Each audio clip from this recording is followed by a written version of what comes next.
Alright, hello everyone, here we are back for a Golf Clash tutorial here, and pretty much universally only one way I'm going to play this. This is going to be from the second tee box, so let's take a look here.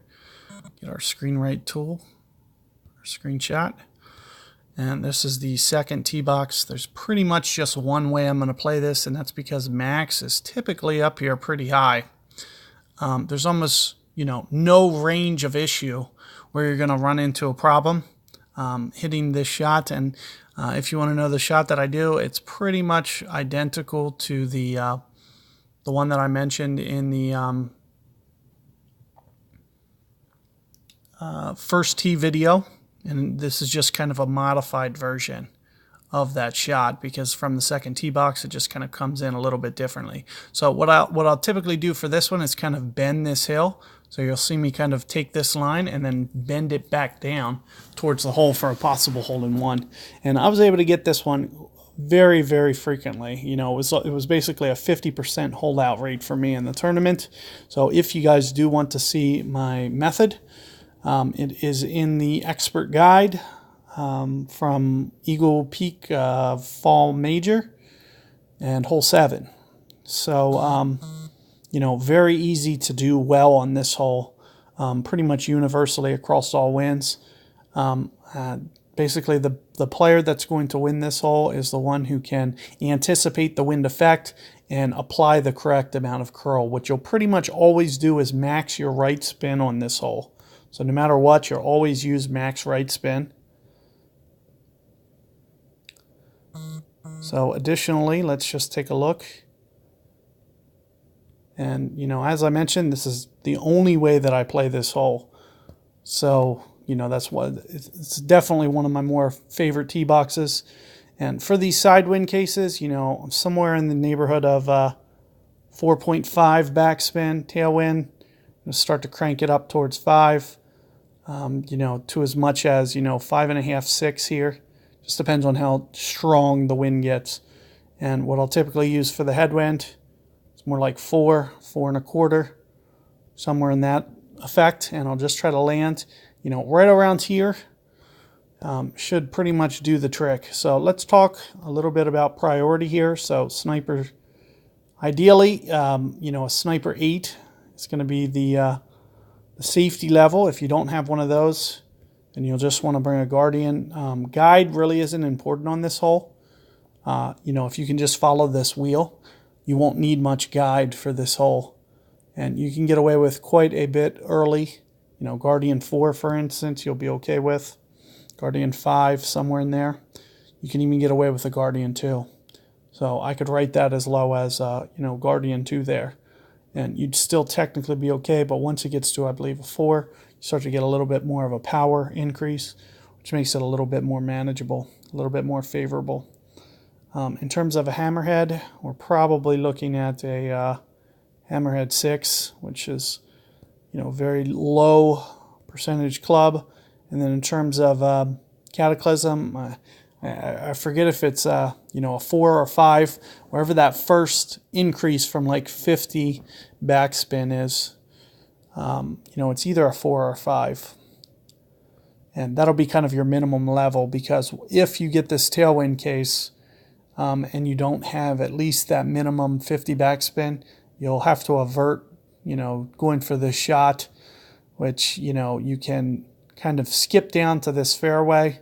I'm not really going to touch on it on this video, but you can skip down to this lower part of this fairway here, and you can kind of change your spin. It's usually, it wouldn't require very much spin at all, because you'll still need some runouts. You might even need just a hair of topspin, to be honest with you. I have done it a few times because I had to do it, but it was the third tee box only. So pretty much universally, that's the main reason that I'm not going to even talk about it, is because you really don't have enough max range where it's ever going to be as long as you're using Titan balls or Katana balls, you should always have enough range to not push yourself outside the range to get to this landing zone. So let's take a look here at the cases for the wind. So headwind, side wind, tailwind. our cases. Now what I'll typically do is I'll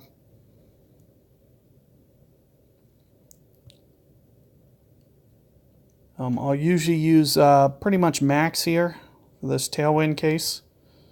Up. Max pretty much covers this case. Similarly with the side wind, max might cover this case. There's a chance that I might go as much as max plus 10 as well. It really just depends, like, am I going down too much in this bunker? If I am, I'll just go the max. Alternatively, you know, if I'm not, then I'll probably go a little bit closer to max plus 10 for this adjustment.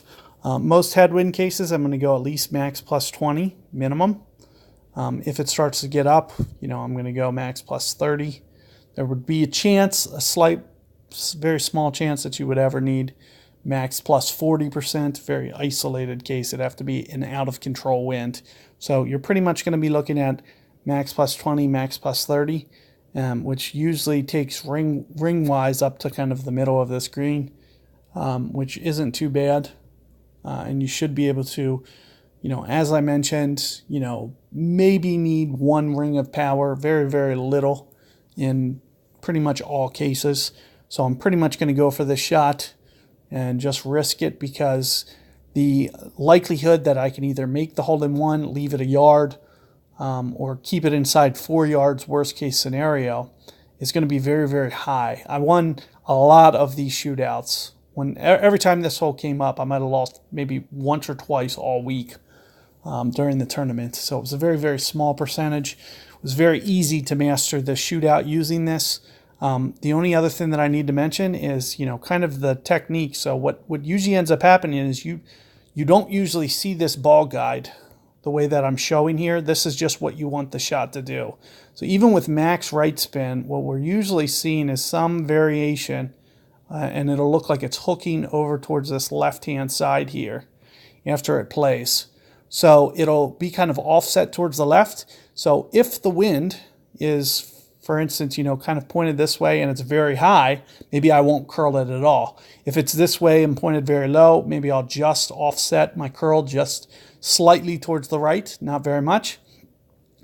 You know, and of course, you know, as wind gets very strong this way, for instance, and if this was my shot circle, I might need as much as this much curl, plus still full side spin. So, and this is at least, you know, half curl. There wasn't too many cases where the wind got up aggressive enough that I would ever need max. But maybe if I had like a one side spin ball on, maybe.